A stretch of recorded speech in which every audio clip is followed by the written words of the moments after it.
ముందు నేనేమనుకున్నా అంటే నేనంటే స్వామివారికి ఇష్టం. అందుకే నాకు ఇన్ని అనుభూతులు ప్రసాదిస్తున్నాడు. నేను వేలాది అనుభూతులను సవిభూషణ స్వామివారు. స్వామివారు నాకు వేలాది అనుభూతులు కల్పించాడు. అందులో కొన్ని స్వప్న అనుభూతులు ఉంటాయి, కొన్ని హృదయాంతర భావాలు ఉంటాయి, కొన్ని మనం ఇట్లే ఉంటుంటాం కానీ మన మనసు ఎక్కడో ఒక రూపాన్ని చూస్తూ ఉంటుంది, ఆ విధంగా ఉంటాయి. కొన్నేమో స్వప్నం చూస్తున్నప్పుడు మధ్యలో ఆ శరీరవాణి వాక్కులు వినబడుతుంటాయి. ఇట్లా 4 రకాల అనుభూతులు ఉంటుంటాయి. ఇలాంటి అన్నీ కలిపి వేలాది ఉన్నాయి. కానీ నేను స్వప్న అనుభూతులే నేను రాసుకునే 2023 వరకు 700 పైన స్వప్న అనుభూతులే. ఓన్లీ హృదయాంతర భావాలు అవన్నీ కాకుండా అన్ని అనుభూతులను స్వామివారు ప్రసాదించండి నాకు. ఏంటి వెనుకున్న రహస్యం? వెనుకున్న రహస్యం ఒక్కటేనండి. భగవంతుడు ఎప్పుడైనా కూడా భక్తప్రియుడు.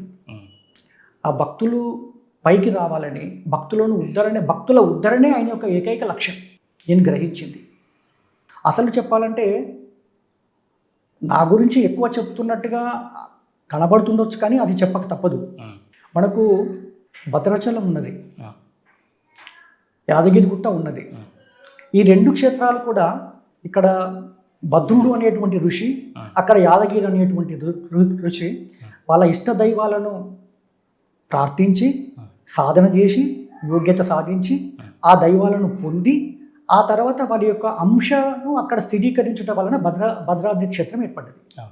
అదేవిధంగా యాదగిరి క్షేత్రం కూడా అదే విధంగా ఏర్పడ్డది. అదే క్రమంలో ఈనాడు కూడా తిరుమల వెంకటేశ్వరుడు తన హరినామ క్షేత్రాన్ని చిన్నకొండవెల్లి గ్రామంలో ఏర్పాటు చేయాలని సంకల్పించాడు నా మాధ్యమంగా అని నేను భావించిన. ముందు నేను ఇది ఓన్లీ రామాలయం మన భద్రాది టెంపుల్ తోటి యాదగిరి క్షేత్రంతో పోల్చిన. కానీ నేను రాస్తున్న క్రమంలో స్వామివారు ఈ క్షేత్రాన్ని బద్రీనాథ్తో పోల్చిండు. బద్రీనాథ్ క్షేత్రం అంత దివ్య దేశమై ఉంటుంది ఇది అని చెప్పిండు.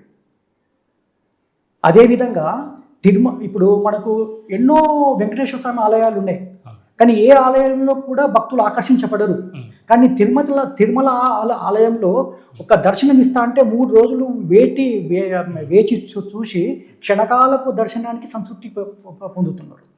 అక్కడ ఏ విధంగా అయితే 3 రోజులు వేచి చూసి క్షణకాలపు దర్శనానికి సంతృప్తి చెందుతున్నారో, ఏ విధంగా భక్తులను సమ్మోహితులను చేస్తున్నాడో, ఇక్కడ కూడా నా భక్తులను సమ్మోహితులను చేస్తా అని చెప్పి నాతో స్వామివారు అక్కడ వెలిసిన తర్వాత అక్కడ అఖండ హరినామ భజన చేయించేటువంటి ఏర్పాటు చేయడము నా బాధ్యత.